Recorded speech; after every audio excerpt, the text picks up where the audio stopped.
से दूर, खबरों से भरपूर। आप देख रहे हैं वतन समाचार। मैं हूं मोहम्मद अहमद। देश की प्रसिद्ध यूनिवर्सिटी जामिया मिल्लिया इस्लामिया अपना 104 योम तासीस स्थापना दिवस मना रही है। पूरी जामिया इस वक्त दूधिया रोशनी में नहाई हुई है। जामिया मिल्लिया इस्लामिया में आप आएंगे तो एक तरफ जामिया के स्थापना दिवस का जश्न मनाया जा रहा है, तो दूसरी तरफ दीपावली यानी दीपों वाले त्यौहार का जश्न साफ नज़र आ रहा है। ये वो रिवायत थी जिसको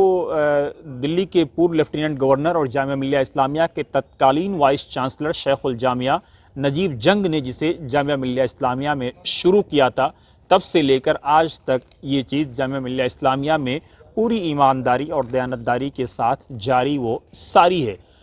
1920 वो साल था जब एक तरफ हिंदुस्तान में जामिया मिल्लिया इस्लामिया के स्थापना के बारे में सोचा जा रहा था, बातचीत हो रही थी, तो दूसरी तरफ वहीं बरतानिया में स्वानसी यूनिवर्सिटी के बारे में भी सोचा जा रहा था और उसके स्थापना के बारे में गौर व फिक्र किया जा रहा था। 1919 ये वो साल था जब अंग्रेज़ों ने तुर्की पर पूरा जबर व सितम, जुल्म व ज़ौर और यलगार की कहर ढा रखी थी और मुत्तहिदा हिंदुस्तान यानी उस वक्त का अखंड भारत, जिसमें पाकिस्तान और बाकी सारे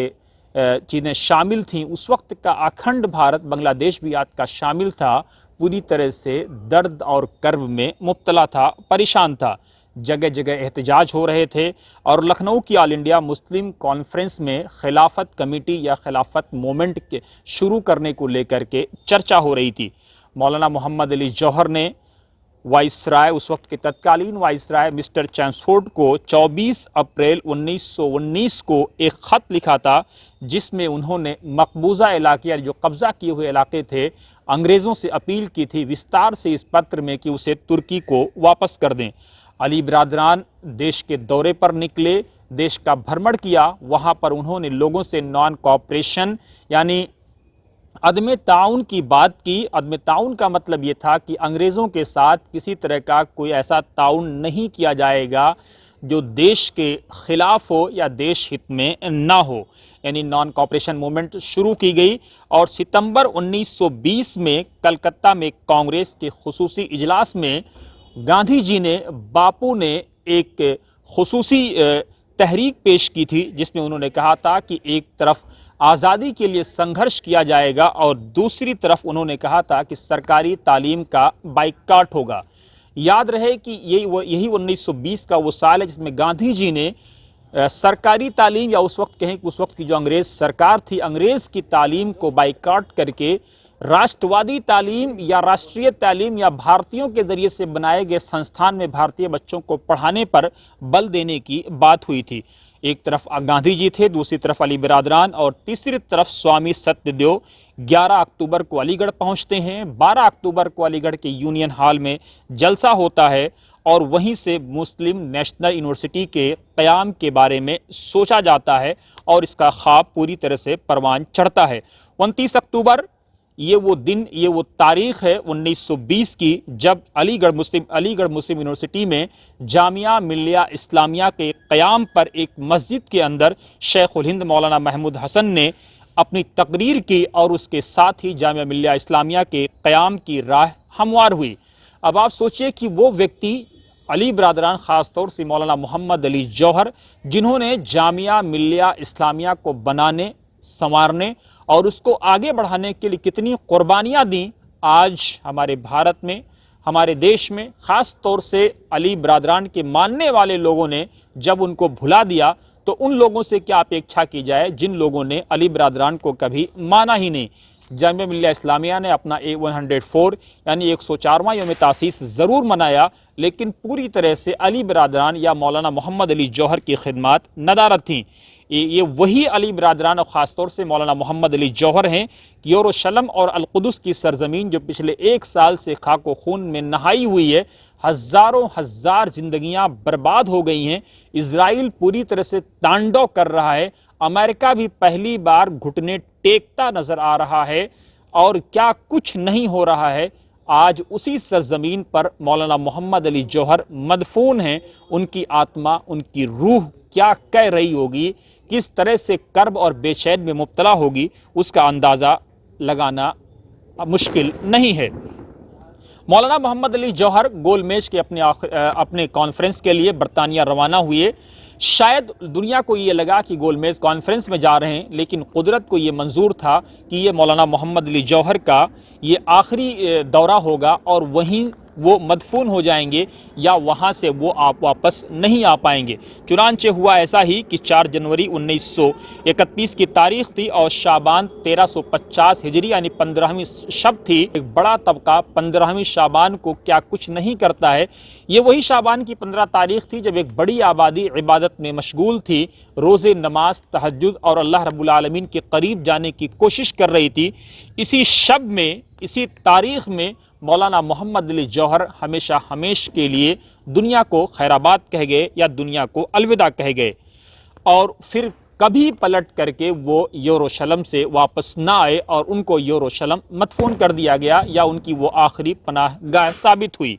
हम अपने दर्शकों को बता दें कि 2017 में जब तुर्की के उस वक्त के राष्ट्रपति रजब तैयब अर्दगान भारत आए थे तो उस वक्त अर्दगान ने जामिया मिल्लिया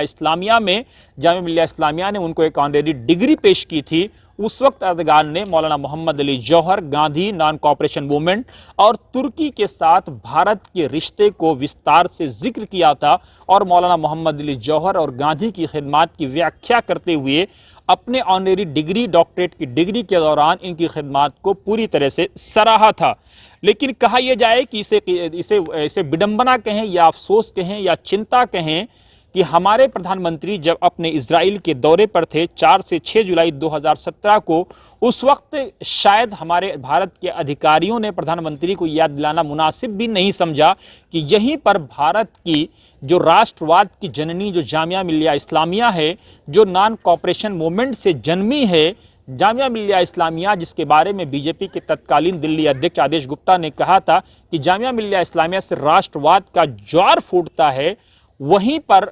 हमारे अधिकारियों ने इजराइल में होते हुए हमारे प्रधानमंत्री नरेंद्र भाई मोदी को ये याद भी नहीं दिलाया कि यहीं पर मौलाना मोहम्मद अली जौहर आज़ादी का वो अजीम योद्धा मौजूद है, उसकी फूल पर कम से कम कुछ गुलहाए अकीदत पेश कर दिए जाएं या कुछ चीज़ें पेश कर दी जाएं।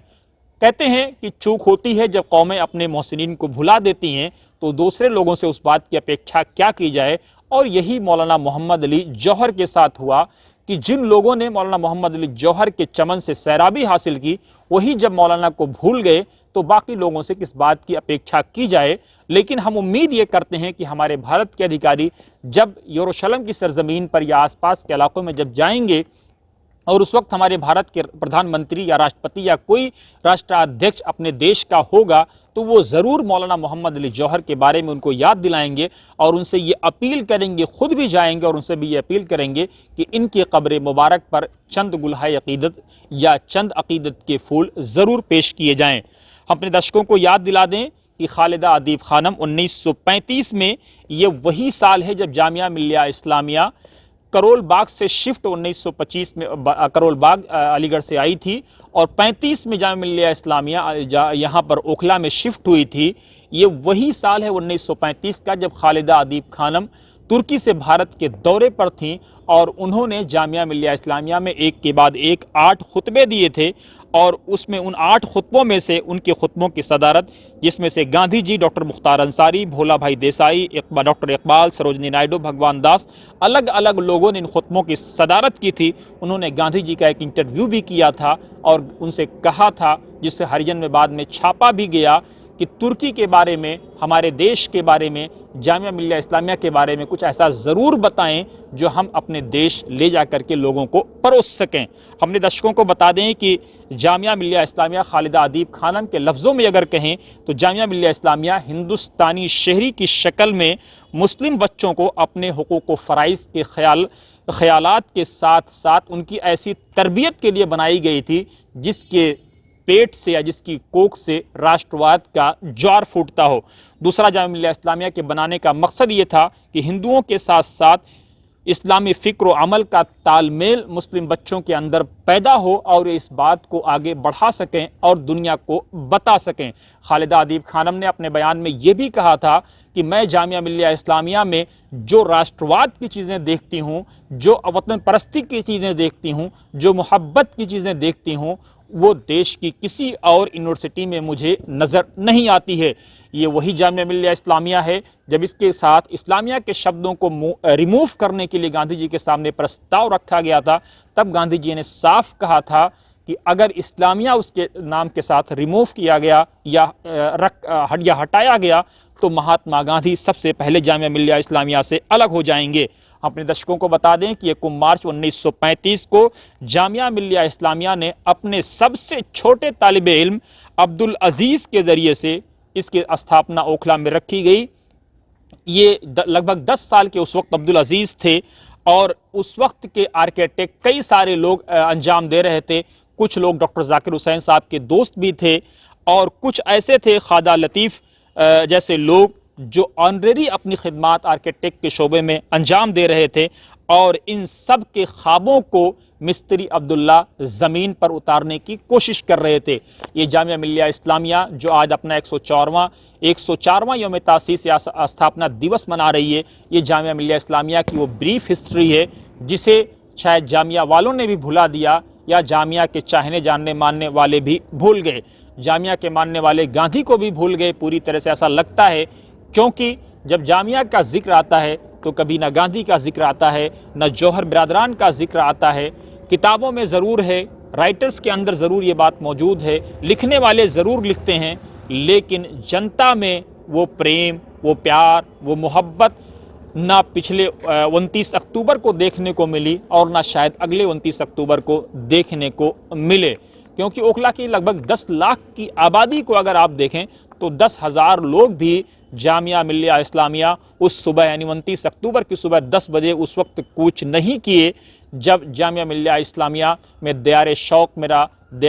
मेरा के नगमे गाए जा रहे थे। इसलिए कहते हैं कि क़ुव्वत फ़िक्र व अमल पहले फ़ना होती है, शायद इक़बाल ने इसलिए कहा था, तब किसी कौम की शौकत पे ज़वाल आता है। हमें अपने आप का मुहासबा करने की ज़रूरत है, आत्मचिंतन करने की ज़रूरत है, आत्ममंथन करने की ज़रूरत है, क्योंकि ये वही जामिया मिल्लिया इस्लामिया है जो हमेशा शरपसंदों के निशाने पर रहती है। ये वही जामिया मिल्लिया इस्लामिया है जिसको राष्ट्रवाद के लिए बनाया गया, मुस्लिम बच्चों को हिंदू बच्चों के साथ या तहज़ीब के साथ तालमेल करने, इस्लामी तालीमात की रोशनी में समझने के लिए बनाया गया। ये वही जामिया मिल्लिया इस्लामिया है जिसकी स्थापना इस बात के लिए हुई ताकि सरकारी तालीम का बाइकाट हो सके। लेकिन आज अफसोस ये है कि जामिया मिल्लिया इस्लामिया के कभी अक़लियती किरदार पर हमला होता है तो कभी उसके तशख़्ख़ुस पर हमला होता है, आइडेंटिटी पर हमला होता है। लेकिन कहते हैं कि शाखें रहीं तो फूल भी पत्ते भी आएंगे। ये दिन अगर बुरे हैं तो अच्छे भी आएंगे। आप देखते रहिए वतन समाचार।